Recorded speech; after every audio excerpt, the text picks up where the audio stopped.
Good afternoon, everyone. My name is Nicholas Lincoln. I represent LCH Group Risk Management. First of all, thank you for inviting me here today, especially amongst such distinguished fellow panelists. CCP Recovery and Resolution is a key regulatory initiative aiming at strengthening the financial stability by setting standards around the potential failure of a central clearing facility. However, before we get to that, we must first recognize that CCPs are the cornerstone of financial stability in a global interconnected market, providing safe and resilient financial market infrastructure to support global growth. We must also acknowledge that they are set up to manage risks brought onto by financial institutions, and since the Lehman default, they have proven time and again their ability to act as circuit breakers, containing default losses by mutualizing risks and losses amongst the membership. What I'd like to do now is maybe share with you today some of my experiences managing the default of a credit institution, and importantly how this might compare with or without a central counterparty.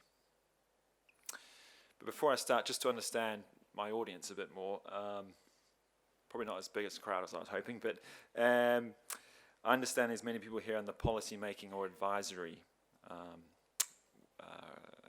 role for the Commission or the European Parliament. So maybe if you associate with that, raise your hand so I can have an idea. Anyone involved in policy? Okay, a few hands.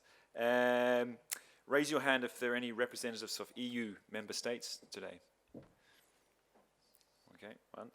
I think we've got a few people here representing industries, either the buy side or sell side or both. You raise your hand. Okay. And finally, are there any traders, dealers, or risk managers here today? Okay. All right, so I think you might enjoy this story. It's a real story, true story. So let's go back to Lehman's default. I was working for a large clearing firm in the UK. That firm, just to give some context, basically had three businesses. We were a clearing broker, clearing for clients. We were a prime broker, and we were an executing broker, so big brokerage department. The revenue's pretty much split three ways. The firm had over 70 memberships around the world, exchange and CCP memberships around the world. So we're talking multi-asset class, multi-currency, and multi-jurisdictions. Anyway, you get the picture. So 15th of September 2008, Lehman's default.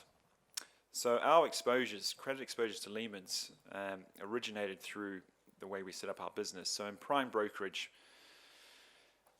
the way the contracts are set up, you have basically on the client side investment managers or hedge funds who are authorized to trade on the street with counterparties directly in OTC. Then those trades are given up to the prime broker for clearing and settlement.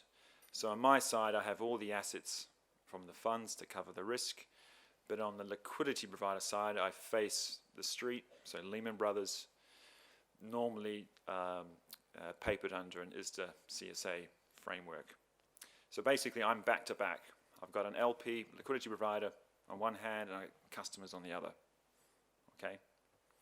So most of our exposure was in the foreign exchange market.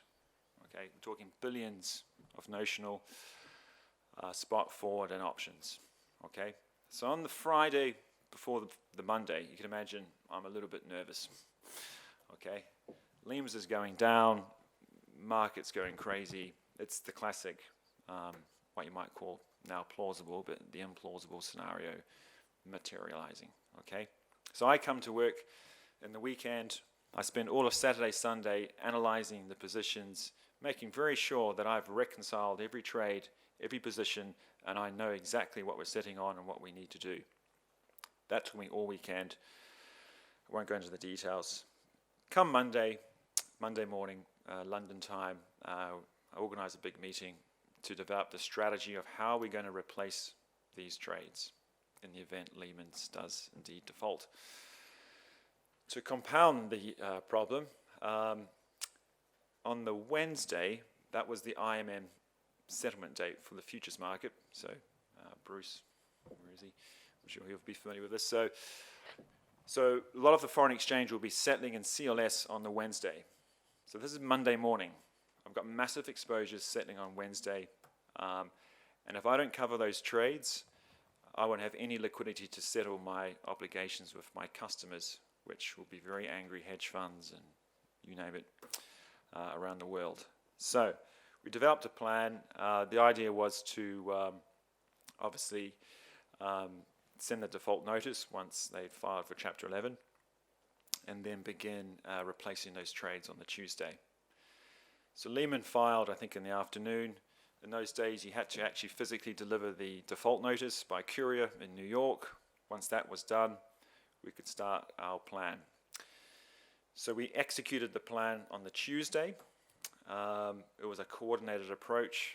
I had 3 foreign exchange desks around the world. I had New York, Chicago, and London. It took us 9 hours of continuous trading to replace all those positions with Lehman's.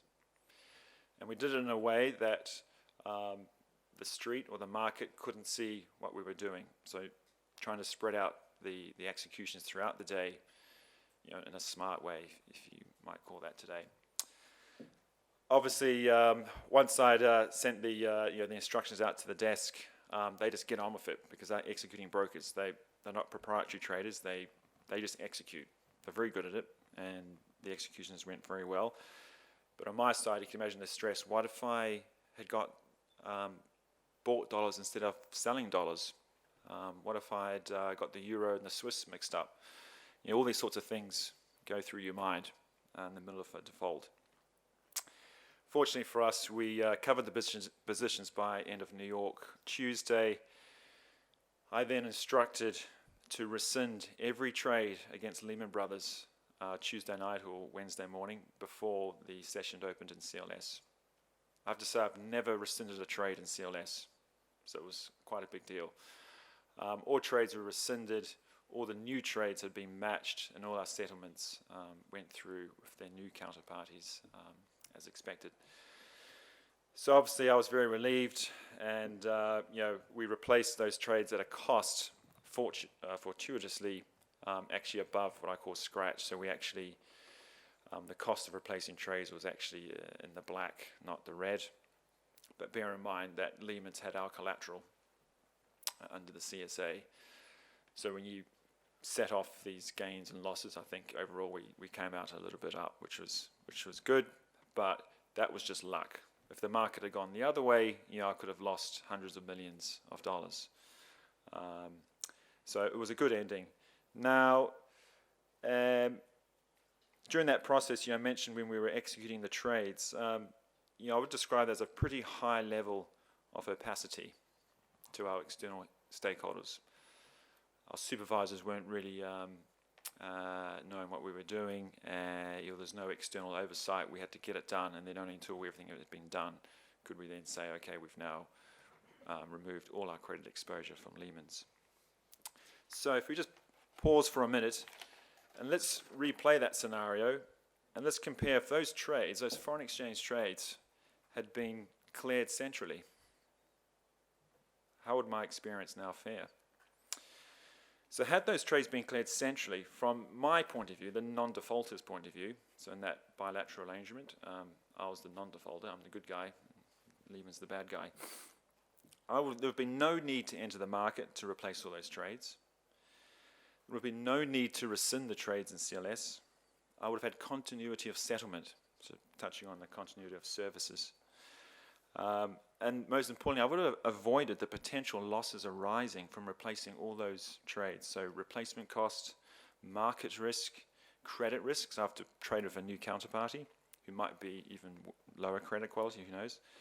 And of course, I have to find and compete for liquidity. And then on top of all that, imagine like the stress and the potential for error, otherwise known as operational risk. Now if I compare from a financial stability perspective, so now sort of stepping back and looking at the whole FX market, how would it compare if those trades had been cleared centrally? So first of all, only one counterparty would have needed to replace the trades, the central counterparty. So if you imagine what I was doing, chances are all the other banks on the street were doing the same thing, probably at the same time, replacing of their trades, and we're all competing against each other to cover our risk. If it had been centrally cleared, there would have been less trade executions in total, because at the CCP, you have trade and settlement netting. So the netting effects are massive. So for example, when I was closing out trades, chances are someone else in the street was doing the exact opposite trade. So if we had known that, that trade would have never needed to have been done. That's what you achieve at a central counterparty. All the trades net down. The CCP would have had a wider range of counterparties to deal with when attempting to replace those trades. And on top of that, those counterparties would have a high incentive to engage. That's because they are obliged to follow the CCP rules, and they've got money at stake in the waterfall. So arguably, if I look at that experience and compare it, if it had been cleared or not, arguably I'd say there would have been less disruption in the market, a lower threat to financial stability, and more transparency towards external parties, particularly the regulators. So how does all this link to recovery and resolution? So the Lehman's collapse clearly identified two key elements that are fundamental when dealing with this kind of default scenario. So the CCP's incentive structure, which has been touched on twice from the two previous panelists. These minimize contagion effects and maximize financial stability by keeping a strong incentive structure that promotes robust risk management. Second point, access to global pools of liquidity. Unfettered access to global markets, leading to a significant increase in the likelihood of restoring that balanced book. So LCH has placed significant amount of attention to those two elements. We've adopted the highest membership standards, guaranteeing the integrity of its membership. We implemented the most rigorous risk standards, the EMIR framework, to all of our businesses globally. Established a default waterfall process to address any clearing member default, and mechanisms to ensure that any resulting loss is fully allocated according to the pre-agreed CCP rules and arrangements. Finally, acquiring licenses in multiple jurisdictions, not only providing access to a diversified pool of liquidity, but also enabling higher levels of transparency with external stakeholders, especially regulators. So, to summarize, we believe that the CCP Recovery and Resolution Framework, as an extension of the EMIR framework, must be adopted in a way that preserves the CCP incentive structure, provides the necessary freedom to CCPs to act according to their rulebook to address both default losses and non-default losses, and ensures that risk managers do not become risk takers at the expense of financial stability. Thank you for your time.